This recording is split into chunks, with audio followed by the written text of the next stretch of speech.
Nina Jankowicz, the head of the Disinformation Governance Board at the Department of Homeland Security, has resigned.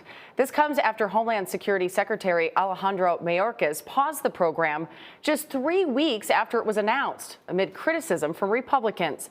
The board was established in April to standardize the handling of disinformation across various agencies in DHS. Nina Jankowicz joins us now. Thank you so much. She's the former executive director of the Disinformation Governance Board. She also is the author of How to Lose the Information War and How to Be a Woman Online. So, Nina, do you think the Disinformation Board was the victim of, in fact, misinformation, given the backlash it saw? Actually, Jamie, I would say that the Disinformation Governance Board was the victim of disinformation. So the difference between dis and misinformation is disinformation is false information spread with malign intent. And clearly there was a malign intent on some actors in the media and in politics who just really stood up to the formation of this board because it would be confronting disinformation. They completely mischaracterized its mission. And frankly, this childish behavior is endangering our national security now. This board was set up to counter real disinformation that makes Americans less safe. Things about false information related to disasters, border security, our elections, and other critical infrastructure like pipelines and banks. So those who stand in opposition to the board, which, as the secretary said, was just an internal coordinating mechanism, something to make sure that we were efficient and using best practices, are standing in the way of our national security. This is a tough one here, and I have to tell you, the things that I was reading about what was said to you online and how your family had to deal with death threats in particular. You're an expert on disinformation online, and in particular women who experience online abuse and harassment. Can you describe for people just what your life has been like and, just what your family was under?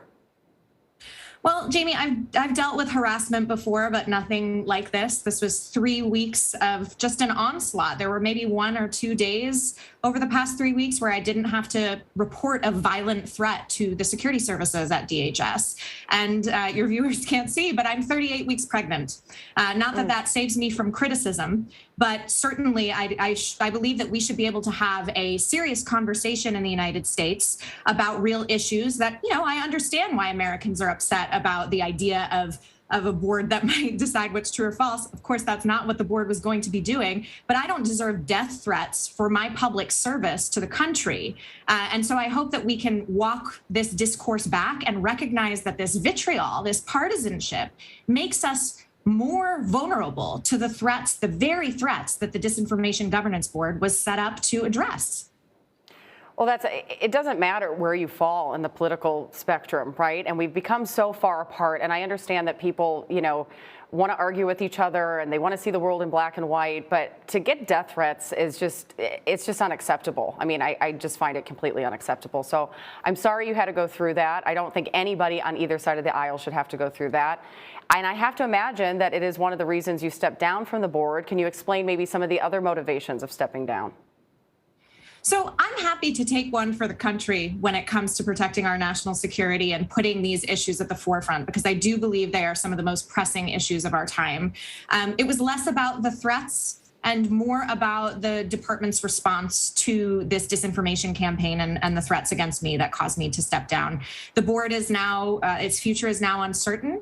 And again, I believe these are really, really important threats that deserve to be looked at very seriously. And I believe I can do that outside of government. I'm not going to be silenced by my critics. And I hope that the department will go forward with this important work because it is critical. As I said, it has to do with the safety and security of all Americans.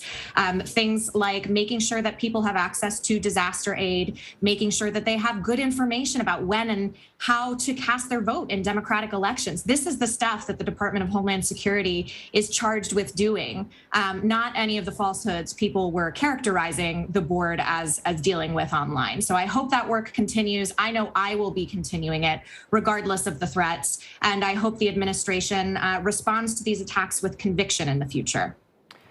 I have to ask you, a number of people in the Republican Party came after you for some tweets from the past saying that they were too political. What do you have to say about that?